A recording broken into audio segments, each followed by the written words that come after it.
अस्सलामु अलैकुम वरहमतुल्लाहि वबरकातुहू। नाज़रीन और सामाईन, उम्मीद है ईमान और सेहत की बेहतरीन हालत में होंगे, इंशाल्लाह आमीन। मैं आज आपके लिए बहुत ही प्यारी दुआ लेके आई हूँ जो बहुत ही खूबसूरत है। आज हम दुआ को तजवीद के साथ पढ़ेंगे, इसको सीखने की कोशिश करेंगे, इसका तर्जमा जानेंगे, और जब आप इसका तर्जमा पढ़ लेंगे तो हमें अंदाज़ा हो जाएगा कि कितनी प्यारी दुआ है और हमारी ज़िंदगी में इसकी कितनी अहमियत होनी चाहिए, हमें ये क्यों मांगनी चाहिए।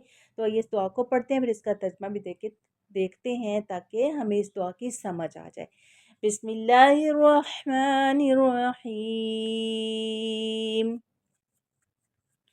अल्लाहुम्मा तह्हिर क़ल्बी मिनन निफ़ाक़। अल्लाहुम्मा तह्हिर क़ल्बी मिनन निफ़ाक़।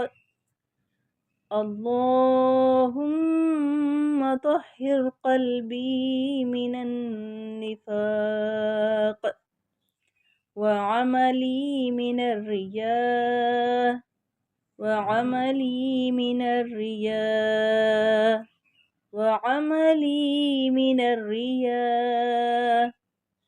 व लिसानी मिनल कज़िब व लिसानी मिनल कज़िब व लिसानी मिनल कज़िब व ऐनी मिनल ख़ियानह व ऐनी मिनल ख़ियानह व ऐनी मिनल ख़ियानह फ़इन्नक तअलमु ख़ाइनतल अअयुन फ़इन्नक तअलमु ख़ाइनतल अअयुन फ़इन्नक तअलमु ख़ाइनतल अअयुन वमा तुख़फ़िस्सुदूर वमा तुख़फ़िस्सुदूर वमा तुख़फ़िस्सुदूर।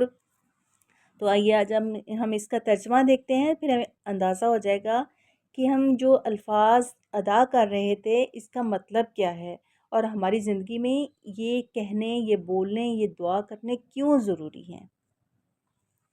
ए अल्लाह मेरे दिल को नफाक से बचा दे।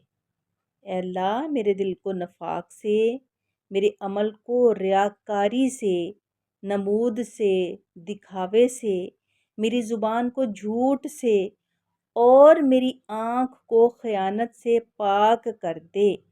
बेशक तू आँखों की ख़यानत और सीनों के छुपे हुए राज जानता है। अब देखें, जब हम कोई अमल करते हैं तो बाज़ दफ़ा यूँ होता है कि हमारे जो अमाल होते हैं, हम इतना अच्छा अमल करते हैं तो हमारी नीयत में फ़र्क आ जाता है। तो इसमें क्या हो गया, रियाकारी आ गई, दिखावा आ गया कि हम कहें कि मैं जो अमल कर रही हूँ, मैं जो अमल कर रहा हूँ, मैंने जो अच्छा काम किया है, तो लोग कहेंगे कितना अच्छा काम किया है इसने, इसने कितना नेकी का काम किया है। अगर ज़रा सी हमारे दिल में ये बात आ जाए कि दुनिया खुश होगी, दुनिया कितना मुझे अच्छा कहेगी, तो उसमें रियाकारी आ गई और हमारा जितना भी अच्छा अमल था सारे का सारा ज़ाया हो गया। और अगर हमारे दिल में मुनाफ़िक़त है, नफाक है कि हम ऊपर से अच्छे काम कर रहे हैं लेकिन हमारा दिल जो है उस चीज़ पे इतना मुतमिन नहीं है, हम दिल से कुछ और हैं, ज़ुबान से कुछ और कहते हैं। तो इस चीज़ से भी हमें अल्लाह की पनाह मांगनी चाहिए, अल्लाह ताला से दुआ करनी चाहिए कि या अल्लाह मेरा दिल ऐसा ना हो कि मेरे दिल में कुछ हो, मेरी ज़ुबान पे कुछ हो, और मेरे अमल ऐसा ना हो कि मैं अमल तो बड़े अच्छे करूं लेकिन उसमें रियाकारी हो, दिखावा हो, लोगों को खुश करना हो, और मेरी आँखों में हया पैदा कर दे कि इसमें ख़यानत ना हो, कि मेरी जो आँखें हैं वो अच्छा देखने वाली हों। आँखों की ख़यानत क्या है कि अल्लाह ताला ने आँखें जो हमें एक अमानत दी हैं और इनसे अच्छा देखना चाहिए, अच्छा पढ़ना चाहिए, अच्छी-अच्छी चीज़ें देखनी चाहिए। अगर हम इनसे कुछ गलत देखेंगे, कुछ गलत काम करेंगे तो ये आँखों की ख़यानत हो जाएगी। और अल्लाह ताला तो दिलों के हाल जानता है, वो तो जानता है कि हमारी आँखें क्या देख रही हैं, हमारे दिलों में क्या है। तो इसलिए हम इंसान हैं, हम कमज़ोर हैं, हमसे गलती हो जाती है, हम गलती कर सकते हैं, लेकिन हमें दुआएं मांगनी हैं। تاکہ اللہ تعالیٰ ہمیں ثابت قدم رکھیں۔ تو آج کی دعا آپ نے یاد کر لینی ہے اور اس کو پڑھتے رہنا ہے تاکہ ہمارے اندر جو کمیاں ہیں وہ ہم سے دور ہو جائیں۔ تو مجھے دعا میں یاد رکھیے گا۔ السلام علیکم ورحمۃ اللہ وبرکاتہ۔